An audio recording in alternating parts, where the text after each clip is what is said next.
Hello there, boys and girls, welcome back to the channel, welcome back to something a little bit different on the channel. It's been one of the things that you guys out there have actually been asking for since the Man United save started, and that's me going through some of my kind of processes and what I think of and how I go about my building a tactic, really, to be fair. I know there's a lot of new FM players out there that are watching my channel and want to know what I do when I first open up the game and start a new save with regards to tactics. And I'm going to go through a few steps of what I use and kind of think little tips and little hints that you might not use yourself. And yeah, so let's get into it.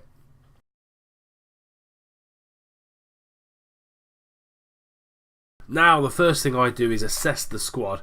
You're looking at Peterborough United here. They're my home team. They're the team that I support, and I know the squad pretty well. So, yeah, the first thing I do is open up the squad page and have a look and actually assess the squad, see exactly what we've got to work with, who plays where, what positions we've got.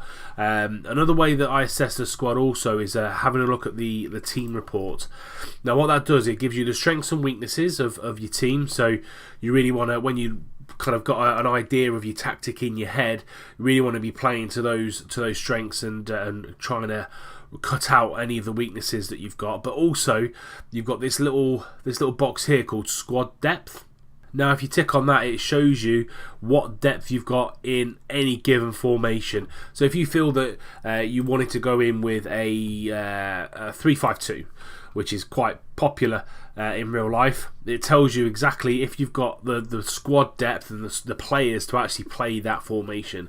If you haven't, and you say you wanted to go to a 4-2-1-3, so for 4-3-3 in this case, again, it tells you the squad depth there, which I think really good for any kind of new player wanting to create their own tactic. These screens here are absolutely key.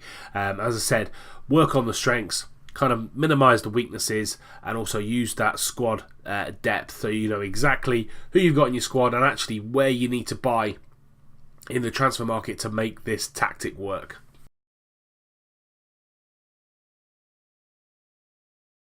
Now, once you've done all that, what you want to do then is go over to the tactics screen. Now, when you first load up the screen this season, especially on the FM19, it brings you up with all of these tactical styles, but you can then also create your own style as well. So if you want to use some of the prefixes, you can. But first of all, you need... I'm going to click on Create Your Own Style. And with the team we've got, Peterborough United anyway, we're going to go for a 4-2-3-1 wide, because they've got really good wide players, fantastic attacking players, good central midfielders, and a really good defence. So they're one of the teams that really going to push for a place in the Championship going forward and promotion. Now, when you build a tactic with any team, you really need to look at the reputation as well and how good that team and how good the players are. So, someone like Manchester United, who are going to be pushing for leagues and trophies, they're going to be a better team than, say, someone like Macclesfield in the bottom of League 2. So you really have to, when you pick out the way you want your team to play, in possession, out of possession, and in transition, it really depends on the players that you have at your disposal. So if we're building this team here with Peterborough United, in possession, we know we can go for a standard passing, quite a standard approach with regards to the tempo, just because they're playing League 1, so they're not technically gifted as, say, a Premier League team or a La Liga team or Bundesliga team will be. We want them to... we want to attack with standard width. I personally like to play out of the defence, just because it allows you a little bit more control, and because we're playing wingers, we'll focus down the wings, and then we'll try and work the ball into the box. This section here in transition is a little bit new. I want my goalkeeper to roll it out to the fullbacks. When we've won possession, we want to counter-attack as quickly as we possibly can. And then out of possession, these are your line of engagement, so it just depends on how high up you want your line of defence. So this one here will be really down to how quick your defence is. how quick, how high, and how much of the how big the line of engagement you want as well. So we're going to keep it quite neutral there with regards to the line of engagement for both the defensive line and the attacking line. And finally, you've also got your mentality here. Again, with years of playing the game, I quite like being quite positive. I like my players to really kind of get after the game and go a little bit gung-ho, to be fair. Another thing, when you're building a tactic as well, we really need to have a look at what the players' roles will be. So if I just quick pick this and give the best team. If you have a look at Naismith here, actually he prefers to be a wing-back on support. The player roles are actually really important, as important a part as what you put in the tactical kind of in possession, out possession degrees, really, to be fair. So have a look at that, and once you build your tactic, you then need to open it up into friendlies and going into actual gameplay to see exactly what you need to do.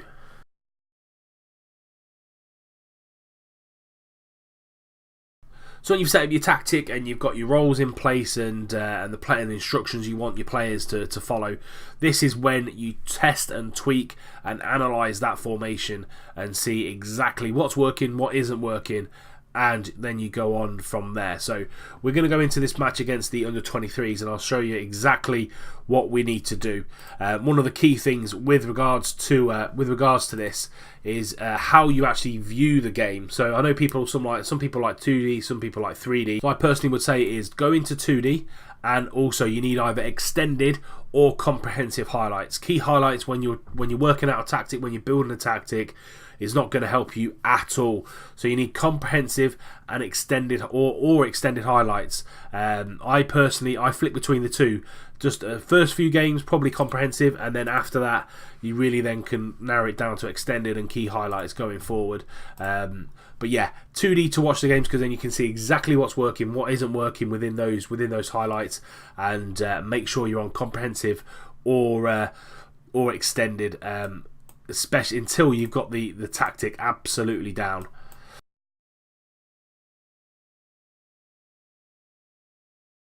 So once you've played a few games during the pre-season, and even when you've gone into the start of the season as well, it's about analysing exactly what's gone on in those games and seeing exactly where you can improve your tactic, both individual instructions but also team instructions as well. Now the way you can do that is through the tactics screen, and there is an analysis tab at the top of the screen here. And if you go into the match, we've only played one match up until now, but what you can see here is, again, positives and negatives. So if you see here, with too many long range shots, too many shots in the so we've scored none of our 8 shots in the penalty area, so a little bit more work needs to be done on that. Having too many touches compared to shots on goal. But positives, the positives are at least we're having touches in the penalty area, at least we're having shots on goal. We just need to have a few more clear-cut chances. And what you can also do is you can go into the individual match analysis as well. So if we choose that match, it will generate the match report, which is absolutely ideal. And then what we can do is, if we just have a look at us, Peterborough, and then if we go to scoring chances, so these were all the scoring chances, and that was a clear-cut chance within the 47th minute. And you can watch the highlights. You can even see average positions of the team, both with and without the ball. So if you want people to come more within if you want the fullbacks to stay a little bit wider, again, that'll be an individual instruction that you're putting on there. If you want your striker to run into the channels, again, an individual performance, individual instruction that you need on there. And then finally you've got so you can really kind of get into loads of possession. You can really get into all the nitty gritty of each individual match analysis, and then once you've gone through all of that, you can then make these tweaks exactly how you see fit to make that tactic work. But as I said, it won't be hit and continue loads all over, hit and continue loads and getting through the seasons as quickly as you can to find the chink in your armour. It's about taking the time, making use of all the analysis that's on there, and making sure your tactic is working flawlessly. As I said, you're still going to get the odd game where you pick up a lousy couple of results, but again, use those games. It's the games you lose or the games you draw that you're really going to find out exactly what's working within the tactic and what isn't working in the tactic.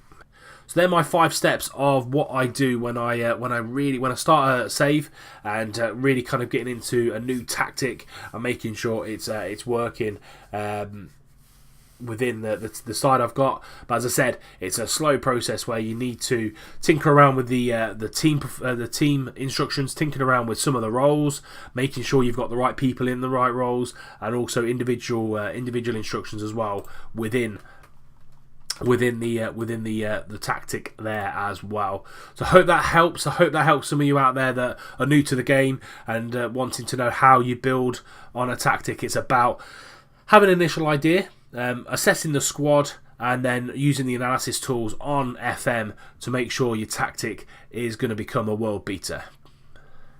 But that's it for this little tactical episode on the channel. If you have enjoyed it, please do drop it a like. Subscribe to the channel if you're new and you don't want to miss out any more content. Remember, tick that little bell icon so you're notified when a video goes live. And until next time, probably with the Manchester United save and some more of these videos if you want, I'll see you soon.